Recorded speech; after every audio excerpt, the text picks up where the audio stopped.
मैं ममता Jain class 9 history के अंदर आपका स्वागत करती हूँ। बच्चों, लेसन 3 जर्मनी में नाज़ीवाद और हिटलर का उदय के 7 वीडियो अपन देख चुके हैं। आज अपन देखेंगे इसकी 8वीं वीडियो। और 8वीं वीडियो के अंदर अपन को देखना है अब कि जर्मनी के अंदर राजनीतिक पुनर्गठन कैसे हुआ। लास्ट वीडियो के अंदर अपन ने देखा था कि 1933 के अंदर जर्मनी के अंदर जब वाइमर गणराज्य था, ऐसे में ही हिटलर की जो नाज़ी पार्टी थी वो सबसे बड़ी पार्टी बनकर के सामने आई थी। और राष्ट्रपति ने उसको क्या किया था, क्योंकि वो सबसे बड़ी पार्टी थी तो उसको चांसलर बनने के लिए आमंत्रित किया। फिर वो चांसलर बनता है और चांसलर बनने के बाद उसने क्या किया था, अग्निकांड, एक जबरदस्ती का अग्निकांड बताया था और फिर विशेष अधिकार अधिनियम पारित किया और जिसमें अध्यादेश जारी किया। और वो अध्यादेश की शर्तें इस तरह की थी कि जिसमें बिना किसी कारण बताए किसी को भी गिरफ्तार किया जा सकता था, कैद करके रखा जा सकता था और उसके जो कंस्ट्रक्शन जो स्थान थे वहाँ पर वो कैदी बना के रखता था उन लोगों को जिनको वो पसंद नहीं करता था। और चारों तरफ जो वायरिंग थी उसमें करंट दौड़ता था और बहुत सारे लोगों को सामूहिक रूप से कत्ल करता था। इस प्रकार हिटलर की तानाशाही धीरे धीरे बढ़ रही थी। ऐसे में जो उसने एक कदम उठाया था वो ये था कि अपनी अर्थव्यवस्था का उसने पुनर्गठन किया, क्योंकि उसको पता था कि यदि अर्थव्यवस्था अच्छी हो गई, यदि उसमें वापस से पैसा आ गया तो पैसा होगा तो वापस से सैनिक का संगठन करेगा और जब उसका वापस से सैनिक संगठित हो जाएगा तो वो जर्मनी को एक सुदृढ़ राष्ट्र बना पाएगा और पूरे यूरोप के अंदर उसके यूरोप के जितने भी देश थे उन सबको वो क्या करना चाहता था, उन सबको जर्मनी के अंदर मिलाना चाहता था। ये सारी बातें अपने लास्ट वीडियो के अंदर कर दी है। आज अपन देखेंगे कि जर्मनी में राजनीति का पुनर्गठन कैसे हुआ। ये सारी बात तो अपन ने लास्ट वीडियो के अंदर देख ली थी और मैंने ये भी बता दिया था कि जो विशेष अधिकार अधिनियम था वो भारत के रोलेट एक्ट के समान था, जिसे किसको भी बिना किसी कारण बताए गिरफ्तार किया जा सकता है। तो आज अपन अपनी बात स्टार्ट करेंगे जर्मनी राजनीति का पुनर्गठन। तो बच्चों, अपन देख ही चुके कि हिटलर चारों तरफ उसका बोलबाला हो रहा था, उसका एक तंत्र शासन बढ़ रहा था।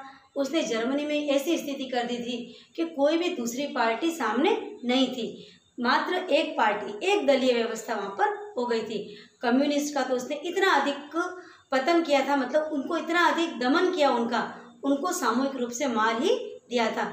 यहूदियों को, जिप्सी को, विकलांगों को, इन सब का उसने कत्ल कर दिया था। अब राजनीति पुनर्गठन करने का इसने सबसे अच्छा तरीका क्या अपनाया, विदेशी मोर्चा संभाला। विदेशी मोर्चा मतलब उसने देखा कि जर्मनी के जो पड़ोसी जितने भी देश हैं जिन्होंने क्या किया था, वाइमर गणराज्य के टाइम पर वर्साई की संधि के थ्रू उसके कई सारे इलाकों के ऊपर उन्होंने कब्जा कर लिया था, आपको पता भी है। और इसके अंदर एक अपन को राइनलैंड के ऊपर फ्रांस ने इधर कब्जा कर रखा था, रूर जो उसका कोयला खदानें थी।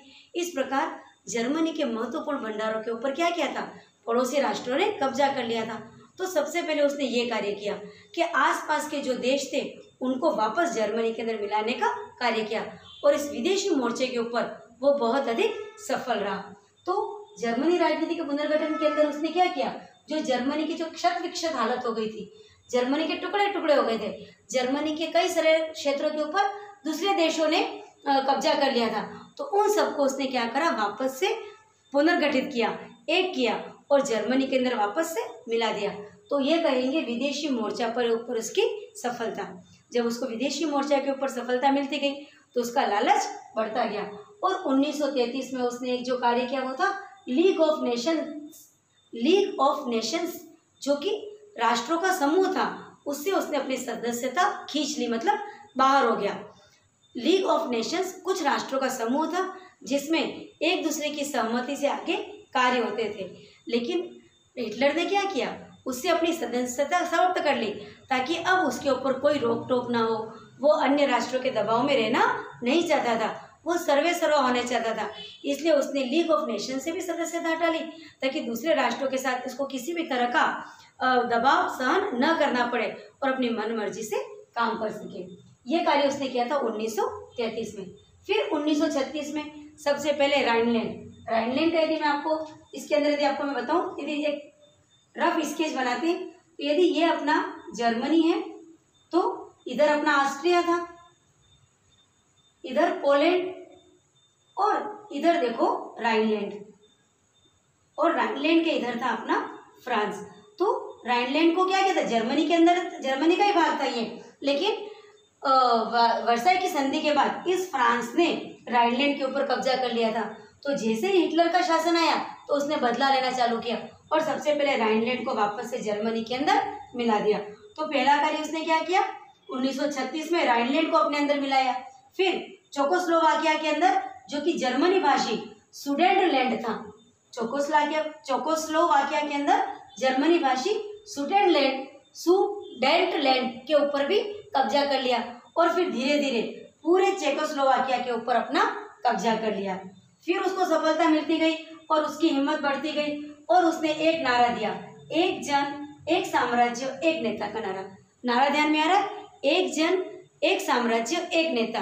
इस नारे की आड़ के अंदर उसने ऑस्ट्रिया को भी जर्मनी के अंदर मिला दिया, क्योंकि ऑस्ट्रिया क्या है, उसकी जन्मभूमि, हिटलर का जन्म ऑस्ट्रिया के अंदर ही हुआ था और ऑस्ट्रिया क्या है, उसकी सीमा जर्मनी से लगी हुई है। तो वो तो बहुत खुश था, वो तो चाहता ही था कि ऑस्ट्रिया जर्मनी के अंदर मिल जाए। तो उस वक्त उसने नारा दिया था, एक जन एक साम्राज्य एक नेता। और उसका कहने का अर्थ यही था कि पूरा जर्मनी के अंदर, पूरे यूरोप के सारे राष्ट्र जर्मनी में मिल जाए, पूरे यूरोप के ऊपर सिर्फ जर्मनी ही जर्मनी हो। जर्मनी को सशक्त सुदृढ़ करना चाहता था और वाइमर गणराज्य के टाइम के ऊपर जो उसका अपमान हुआ था, जो उसके जर्मनी की जो शत विक्षत हालत हुई थी, उसका बदला लेना चाहता था और बदला लेना उसने प्रारंभ कर दिया था। जर्मनी के राइनलैंड के ऊपर वापस कब्जा, चेकोस्लोवाकिया के अंदर जर्मनी भाषा सुडेट के लैंड के ऊपर पहले कब्जा, फिर पूरे चेकोस्लोवाकिया के ऊपर कब्जा, फिर ऑस्ट्रिया को अपने अंदर मिलाना। और इस प्रकार इसने धीरे धीरे करके आसपास के जो देश थे छोटे छोटे, उन सबको जर्मनी के अंदर मिलाना चालू किया। और साथ में उसका जो मोनोपोली, जो आतंक, वो तो चल ही रहा था, उसका खुकार शासन चल ही रहा था। यहूदियों, जिप्सी, जो अशुद्ध नस्ल के जर्मनी थे, उन सब और विकलांगों के ऊपर जो उसका दमन चल ही रहा था, उनको सामूहिक रूप से वो कत्ल करता ही जा रहा था। ऐसे में यदि उसको मौन स्वीकृति मिली तो वो था इंग्लैंड। इंग्लैंड ने चुपचाप रह करके इन सबको सहमति दी, स्वीकृति दी, क्योंकि इंग्लैंड कहीं ना कहीं जान रहा था कि जो प्रथम विश्व युद्ध के बाद जो वर्साई की संधि हुई थी, उस वर्साई की संधि के अंदर जर्मनी के साथ नाइंसाफी हुई थी। जर्मनी के साथ नाइंसाफी किस रूप में हुई थी, क्योंकि वर्साई की शर्तें इतनी कठोर और इतनी गलत थी, जिसकी वजह से जर्मनी की हालत इतनी खराब हुई थी। और हिटलर का उदय का कारण भी वर्साई की संधि थी। न तो जर्मनी के साथ इतना अन्याय होता, न हिटलर का खून खोलता, और न हिटलर ने जो कुछ किया वो होता। तो कहीं ना कहीं या पूरी तरह से इसका जिम्मेदार कौन था, वर्साई की संधि। और वर्साई की संधि के ऊपर हस्ताक्षर करने का कार्य किसने किया था, वाइमर गणराज्य ने। तो इस प्रकार उसने वाइमर गणराज्य का भी पतन कर दिया था, सब जगह हिटलर का शासन आ गया था और हिटलर ने अब साम्राज्यवादी नीति अपना ली थी और उसका लालच बढ़ रहा था, साम्राज्य का विस्तार करता ही जा रहा था और उसका जो खुकार अपराधी शासन था वो बढ़ रहा था, उसकी महत्वाकांक्षा बढ़ती ही जा रही थी।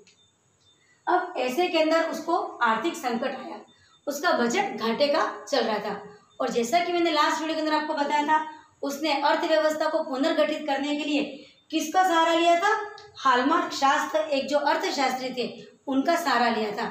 ये सारी जिम्मेदारी उसने किसको दी थी, हालमार्क शास्त्र को। अब ऐसे समय के अंदर जब आर्थिक संकट बढ़ गया था और बजट घाटे का था, तो हालमार्क शास्त्र ने कहा, उसको राय दी कि अब आप ये साम्राज्यवादी नीति को बंद कीजिए और युद्ध के ऊपर और हथियारों के ऊपर जो आप पैसा खर्च कर रहे हैं वो कम कीजिए। लेकिन हिटलर कहाँ मानने वाला था। हिटलर ने क्या किया, जो अपनी उसकी बात नहीं माने उसको हटा देता है। तो उसने हालमार्क जो शास्त्र था उसको भी उसके पद से हटा दिया और अपनी मनमानी जारी रखी। अपनी महत्वाकांक्षाओं को उसने चरम बिंदु पर उसकी पहुंच चुकी थी और उसने जो साम्राज्यवादी नीति थी उसको बनाए रखा और अपना युद्ध करता रहा आसपास के राष्ट्रों से और साम्राज्य को बढ़ाता रहा। अब क्या हुआ, इस तरह वो सीमाओं का विस्तार करता रहा और 1 सितंबर 1939 को इसी के तहत उसने पोलैंड के ऊपर आक्रमण कर दिया। कौन से सितंबर को, 1 सितंबर 1939। 1 सितंबर 1939 को उसका जो बिल्कुल निकट पोलैंड लगा हुआ था, उस पोलैंड के ऊपर आक्रमण किया। और पोलैंड के ऊपर उसका आक्रमण करने का उद्देश्य क्या था? उसको अपने जर्मनी के अंदर मिलाना। लेकिन मैं आपको पहले एक वीडियो के अंदर बता चुकी हूँ कि पोलैंड को तो इटली और जापान का समर्थन था। इटली ने उसके साथ ऐसा गठबंधन था कि कभी भी पोलैंड को कोई तकलीफ होगी, कोई उसके ऊपर नुकसान होगा, कोई खतरा आएगा तो वो उसकी मदद करेंगे। तो इधर से पोलैंड की मदद के लिए कई सारे देश आ गए और इधर जर्मनी के साथ जो देश मिल गए थे वो उसने जर्मनी की मदद करी और इस प्रकार द्वितीय विश्व युद्ध प्रारंभ हुआ। और द्वितीय विश्व युद्ध का परिणाम तो बच्चों में बता ही चुकी हूँ क्योंकि हमने वहीं से स्टोरी चालू करी थी। द्वितीय विश्व युद्ध के बाद हिटलर हार गया, जर्मनी की हार हुई और जर्मनी की दशा इतनी खराब हो गई कि हिटलर को आत्महत्या करनी पड़ी।